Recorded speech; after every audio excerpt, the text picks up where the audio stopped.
It's happening. California has started ordering meat plants to again shut down.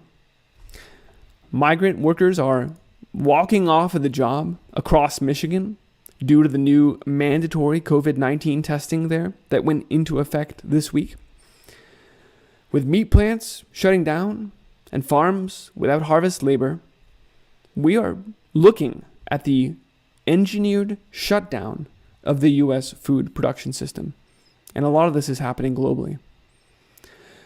Let's talk about it. I'm Christian, and this is the Ice Age Farmer broadcast. Following a state emergency order requiring baseline COVID-19 testing for certain agriculture workers in Michigan, a number of seasonal and migrant laborers at several Michigan operations did not come back into work this week. And they're pulling out of the state and they're just leaving because they don't want to be a part of this. That's the big concern. I mean, of course, it's affecting all of us. It's difficult because I'm down personnel. And Merced County this week ordered Foster Farms processing plant in California to be shut down due to COVID-19 outbreak there.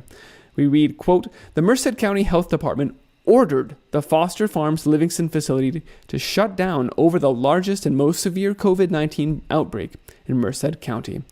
At least 358 employees have tested positive, according to their letter. Quote, Foster Farms poultry operation in Livingston has experienced an alarming spread of COVID-19 among the workers. Nobody can ignore the facts. It's time to hit the reset button on Foster Farms Livingston plant." Well, hit the reset button is an interesting turn of phrase, don't you think? It sounds a lot like, no, it couldn't be. Let's see who is saying that after all. Oh, it's California Attorney General Xavier Becerra.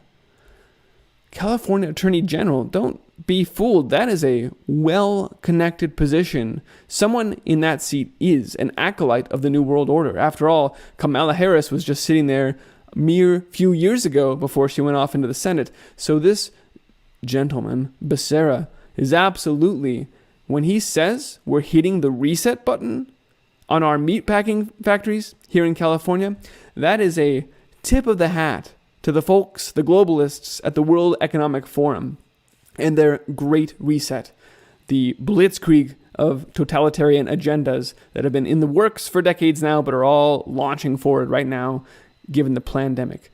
That is a wink of the eye to the Rockefellers over at the Rockefeller Foundation and their new Reset the Table plan that describes a complete reformatting and technocratic takeover and no free market of the U.S. food system hereto. This echoes the EU farm to fork policy and the same around the world at this point.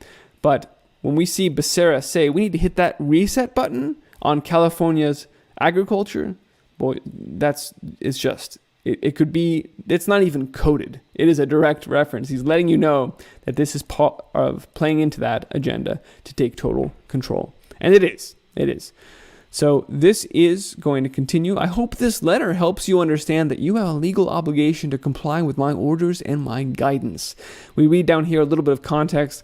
On June 29th, we had given some recommendations, some guidance to Foster Farms, but we sent in Cal OSHA in the beginning of the month, August, and we noticed that they hadn't taken our advice to implement stringent social distancing and drop their production down to unprofitable levels. So now we're just going to close them down. That's the only option at this point. This is something that we can expect to continue. After all, this is why Gruesome Newsom sent out farm strike teams to do exactly what we're reading here of the Foster Farms factory at all of the smaller farms and operations across the Central Valley.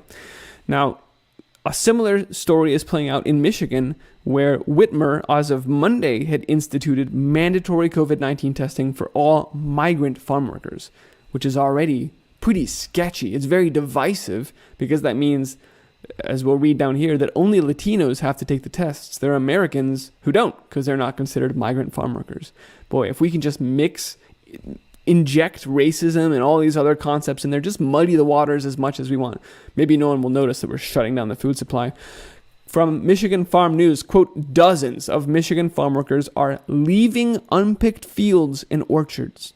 They say it's driven by the state's new emergency order requiring mandatory testing for COVID-19. We hear from some blueberry farms like True Blueberry Management, who lost 150 employees that just left to go work in states where they didn't have mandatory COVID-19 testing. In Bangor, another story, 14 employees left a heritage blueberry farm there. In fact, it's so widespread, quote, everyone is affected, according to Manuel Morales, who went on to say, they don't want to do the test. I don't want to do the test. I was in Florida earlier in this year. We didn't have to do the test. Why do we have to in Michigan? Well, because of Whitmer. Because she wants us to, and it's only Latinos. Why? I work with American people. They're not getting tested. You see how ridiculous this is? What kind of just so divisive. Of course, there has been an appeal, and then a higher court has already overturned that appeal, meaning that they are keeping this mandatory testing of farm workers there.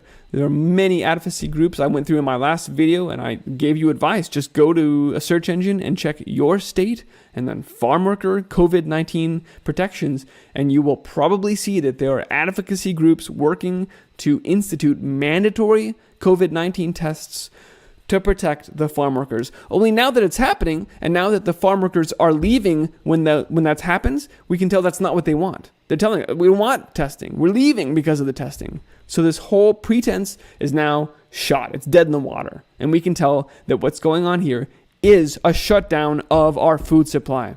This has nothing to do with protecting farm workers from COVID-19. This has to do with shutting down the meat plants in California, hitting the reset button on our food supply. It's stunning. It's just stunning. What do they expect us to eat when they shut down the meat plants and close the farms? Are we supposed to eat air? Yeah, that's actually what they recommend. One of the World Economic Forum's portfolio companies for 2020 is airprotein.com, and they do synthesize a protein-like substance by scrubbing carbon dioxide out of the air and then running it through some synthetic fermentation culture-like thing. It's just disgusting. I mean, it's fascinating, but this is not natural, real food. This is synthetic nonsense that they're telling us we're going to be eating going forward. Here's another of the World Economic Forum's 2020 portfolio companies, Yappa and their protein crisps. Oh, rethinking snacks for good. Well, what's a Yappa crisp? It's delicious. It's chef-composed crisps with rescued veggies, spent grains, and upcycled chicken breast. Wait a minute, that sounds like trash.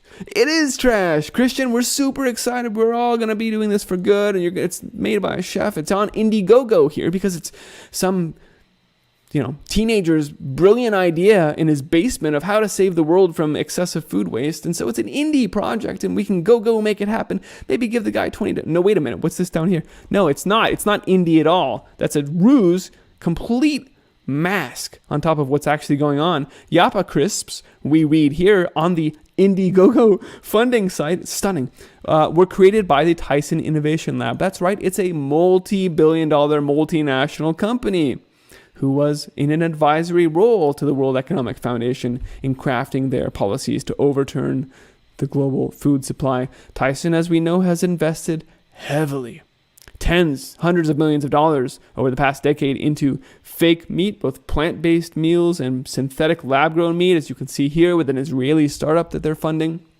Tyson's knows what's going on, and they're in on the game, and they're ahead of the game, and they're pushing forward that meatless agenda, that ending of animal agriculture. And there's other upcycled food coming on the market right now, all of it endorsed by the World Economic Foundation and the United Nations. You saw the United Nations yesterday say, hey, Impossible Foods, great job, guys, way to go. You should definitely be eating that dog food over there.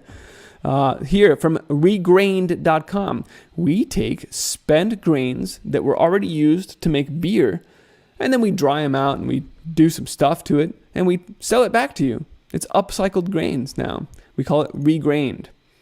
Or hey, we can go the other way, actually. We can take leftover bread, and then we can take that and make beer from that too. See, we'll just mess it all up. This is a complete bastardization of the entire food supply. They don't want anybody to know where anything comes from at all. That's why the USDA was removing their accuracy requirements for labels, and people with food allergies are freaking out. This is why Harvard, at the food ethics law professors at Harvard are writing the FDA and saying, you don't need to tell people that this isn't real beef. We can just call this lab-grown trash beef, right? You're cool with that? Because no one can really tell the difference at this point. And so if we've built a sufficiently advanced facsimile, we can just start lying, right? They literally just want to lie to you. And they petitioned because they called it free speech to lie. It's stunning. And I'm not making this up, ladies and gentlemen, when I talk about this wholesale technocratic attempt to take over the food supply and replace it with synthetic trash, upcycled nonsense. Look at this company called the Not Company, meaning it's not really dairy. It's not really milk. They call themselves a food replacement company. Reading from the article, TechCrunch, quote, in the past 5 years, VCs have thrown almost $10 billion to the aim of replacing traditional methods of growing and distributing the world's food. That's it, $10 billion to fund the replacement of agriculture. There's not hiding this at all. The Not Company, near Santiago, may seem like an unlikely rising contender in this multi-billion-dollar business of food replacement. They're not hiding it at all. It's a food replacement industry at this point to shut down the farms, to end animal agriculture, and to make you eat trash. There's a lot of money in that game when you're playing by the UN's rules. You get all sorts of awards and accolades. They call you a pioneer, a tech pioneer from the World Economic Foundation. But we all know it's just because you are enabling the satanic agenda to roll forward. So I'm going to leave it here, ladies and gentlemen. We've seen that the same people who are tipping the hat and winking about the Great Reset are now saying, hey, we're going to use our position here in California to reset agriculture.